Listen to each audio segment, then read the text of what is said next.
Love God, love people, love life, love life. Love God, love people, love life, life. Love God, love people, love life, love life. Love God, loving people, love life. Love God, loving people, love life, love life. Love God, loving people, love life, love life. Harvesters transform.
Thanks for the pizza break, Ray.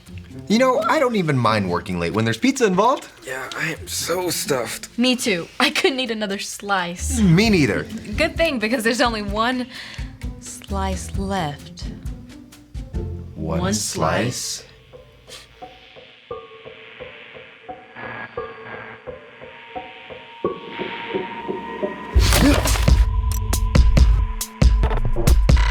We are Connect HQ. Every day we help the people of the world. Live God's way. We look for the links. Make the connection. And you never know what might happen.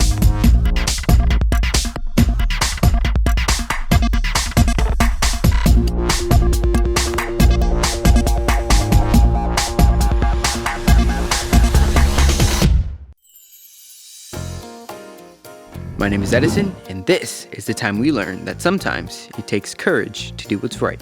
Hey, would you guys want to go out to eat for lunch today? Sure. What would you guys like to eat? How about pizza?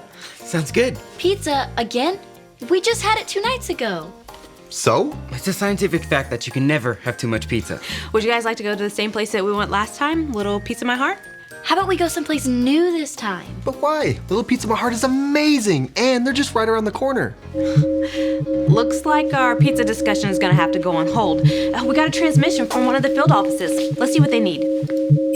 Hello, Connect HQ from the great state of Montana. Now, I'm Field Officer Seth, and with me today is Mason, who's got a question for you about courage. So, go ahead, Mason. Thanks. There's this kid at school named Randy. We do not get along at all. We argue all the time. Finally, Randy said, "Enough talking. Let's have it out once and for all." We are set to fight after school on Friday, outside at the bus stop. And you want to know how to get the courage to tell him that you don't want to fight, right? No. I want to know how I can win the fight. Randy's bigger than me, but I think I can still take him. Fight tips, training programs, strategies. Give me whatever you got, Connect HQ. Well, can you guys help Mason out? Any wisdom you could send our way would be greatly appreciated. A fight? That's serious business. What Mason needs is not training tips. He needs the courage to do what's right. Agreed? Absolutely. Excellent. Mike, will you find a point link? On it. Edison, will you look for a Bible link? Yes, Captain. And Harper and I will look... Wait, where did Harper go?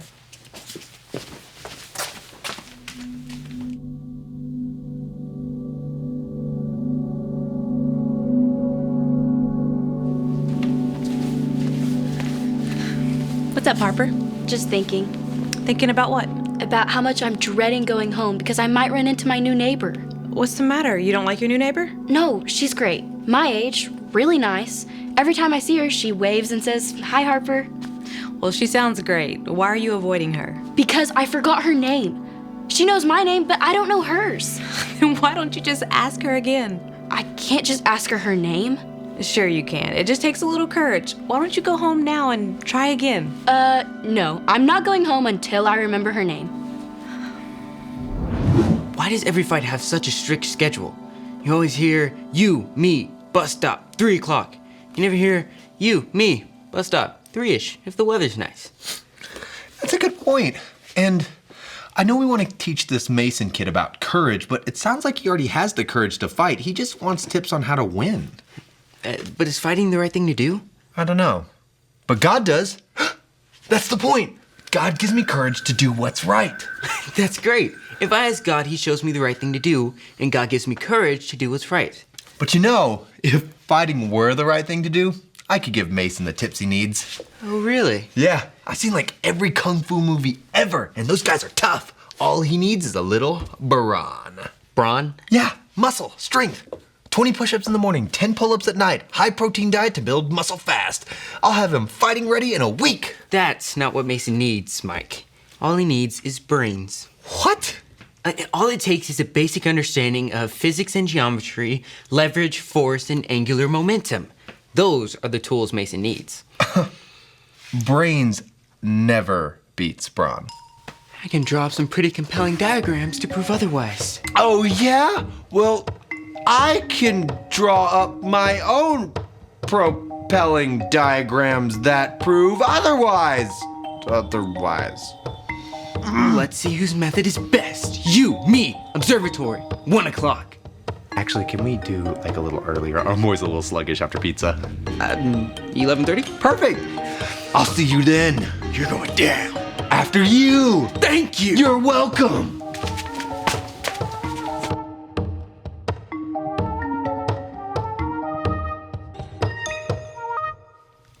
Abigail?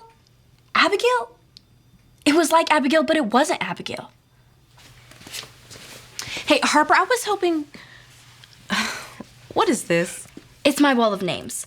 Since I can't remember my neighbors, I figured, why not just write all the names that aren't hers, and soon enough, I'll be left with the correct one. Harper, this idea seems a little out there. Angela! Angela? It definitely wasn't Angela. Ray, I need a better memory. You don't need a better memory. You just need a little courage. Courage to ask someone their name? It's such a little thing. Why does it even matter? Because God doesn't just want us to have courage in the big things. He also wants us to have courage in the small, everyday things. Let me teach you this Bible verse. It comes from the book of 1 Corinthians chapter 16, verse 13. Say it with me like this. 1 Corinthians 16:13. 1 Corinthians 16:13. Be on guard, stand firm in the faith. Be on guard, stand firm in the faith. Be courageous, be strong. Be courageous, be strong. So, courage not only connects to our strength, but also our faith in Jesus? Yes. Be strong in your walk with Jesus, and then you'll have the courage to do anything, when it's big or when it's little. I guess I do know the right thing to do. Now, I just need faith. To trust God will give me courage to do it.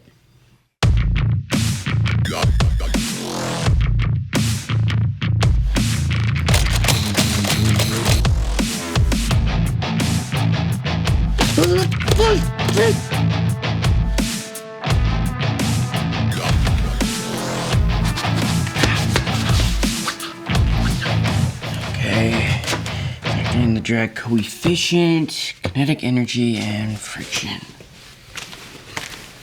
Hey, Edison, how's it going? It's great. I'm making progress. Can I see? Yeah. Well, this all looks very impressive, but it doesn't look like the Bible link. What Bible link? You remember, I asked you to find the Bible link for Mason. Oh, right. So I was thinking of the story of David and Goliath. That sounds good. Yeah, the ultimate story of brains versus brawn. What? David and Goliath isn't about brain versus brawn. It's the story of David and how he had the courage to do what was right, even when no one else did. Oh. Are you sure? Come on.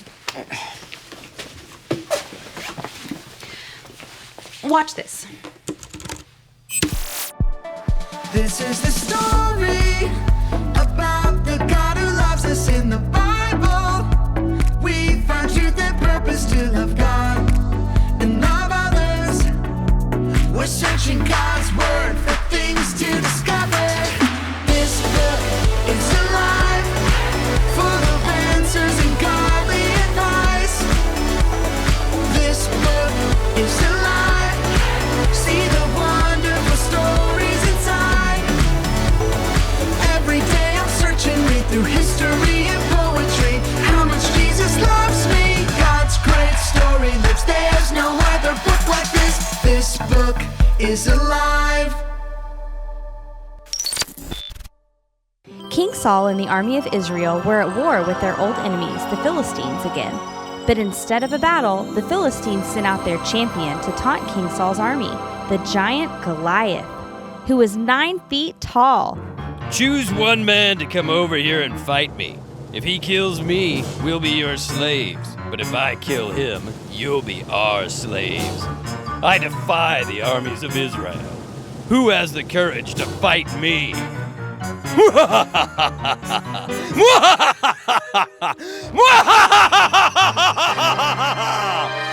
Far from the battle, in the town of Bethlehem, lived a young man named David.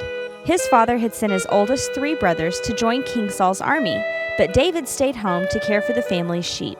Take this food to your brothers. See how they're doing, and bring me back a report of the battle. Have you seen the giant? He comes out every night to insult us.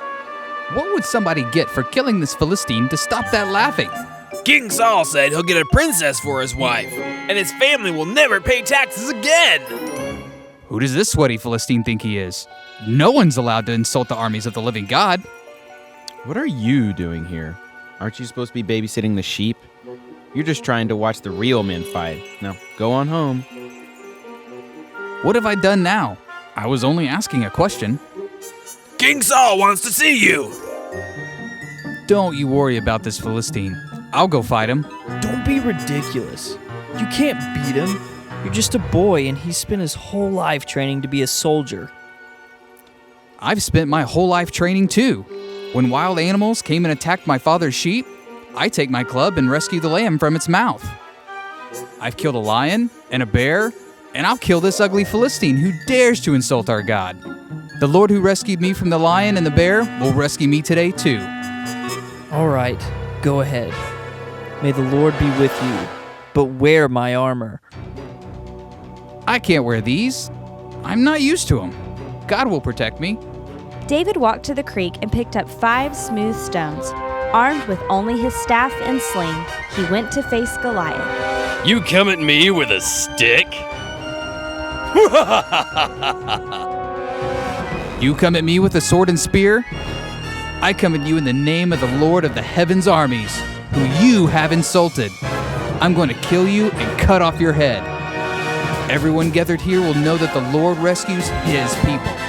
David's small stone hit Goliath smack between the eyes. This is the Lord's battle, and he always wins. You see, Goliath bullied God's people, and they were too afraid to send someone to fight. But David had the courage. Yes, and even though he was young, he could not let Goliath continue to speak against God. Because they had faith in God's power. He was the only one who had the courage to fight. And God's power won. Yes, but it's not just about the fight. He had the courage to do what was right. Now, in his story, they were in war, so he had to fight. But sometimes the right answer is to just walk away. We have to seek God, and He'll show us what to do and give us the courage to do it.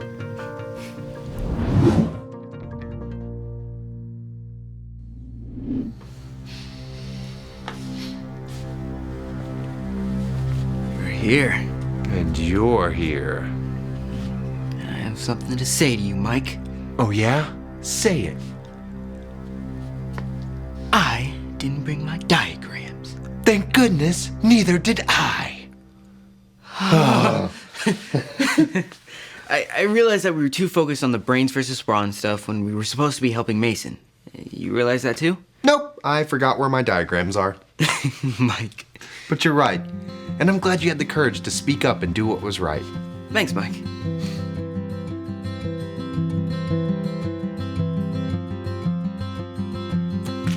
Lacey! Lacey!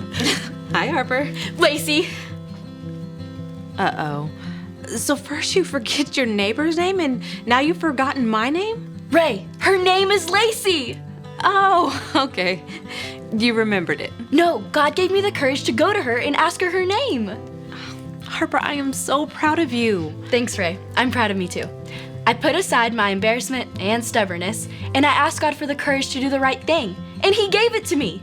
And now I have a new friend. And her name is again? Lacey.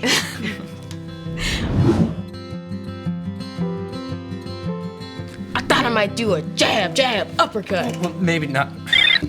Hey, look. It looks like we got a transmission from Connect HQ. Thank goodness. Hi, I'm Medicine. Thanks for your question. I know you wanted tips on fighting, but we found something better. The Bible tells us this in the book of 1 Corinthians. Say it with me, like this. 1 Corinthians 16:13. Be on guard, stand firm in the faith.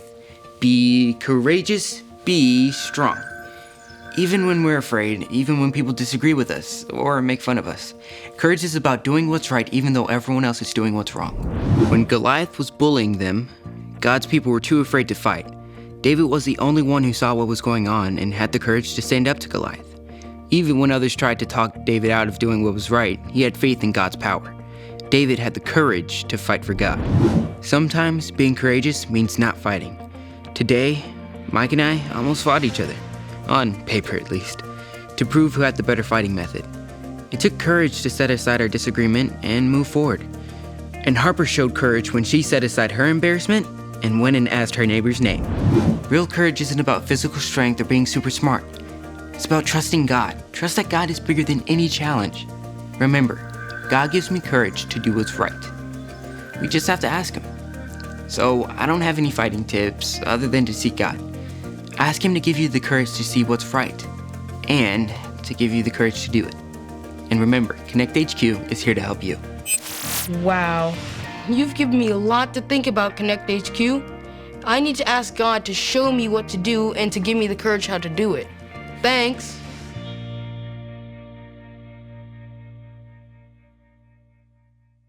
Birthday? Did you get some gifts? How about some money?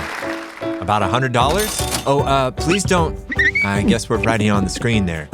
So there's that $100 we were talking about. Whoops, too many zeros. Far too many zeros there. That should just be a 1 and 2 zeros for 100. Okay, wait, come back.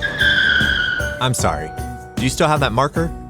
You could help me teach how we can honor God with the money that we get or earn. All we have to remember is give, save, spend. If we have $100, the first thing we're going to do is give by taking out a tithe. Tithe is another word for 10%. The Bible tells us in Proverbs that tithing is something we should do to give back to God part of what He's given us. So 10% of $100 is... don't worry about the math. It's $10. Whenever we get or earn money, we'll be wise and give 10% to the church so they can use those resources to keep helping people.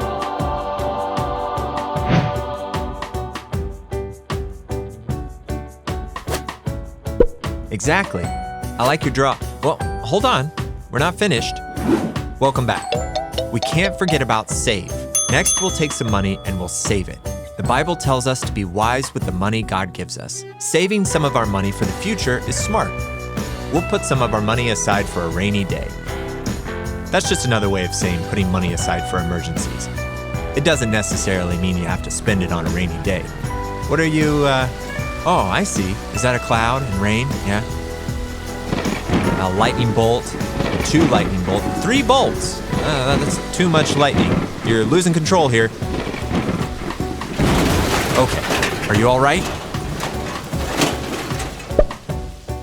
Ready for the last one? Good. Now we can talk about spend. Once we give our tithe and we put some money aside, the rest of the money is ours to spend. But we shouldn't be unwise with our spending money. Before you spend your money, stop and think. Do you want your money to go, or do you want your money to grow?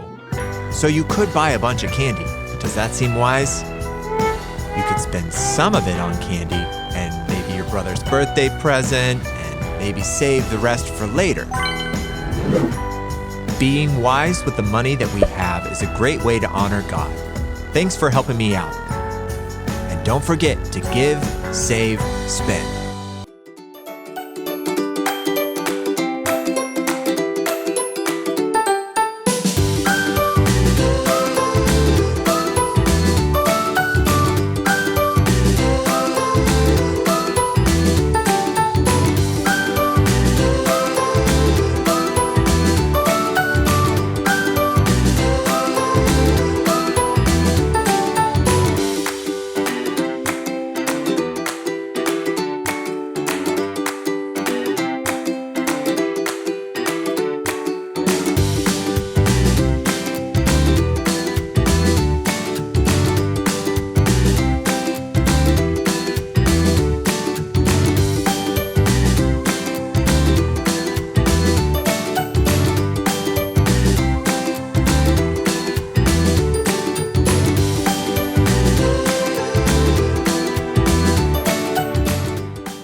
Harvest Kids.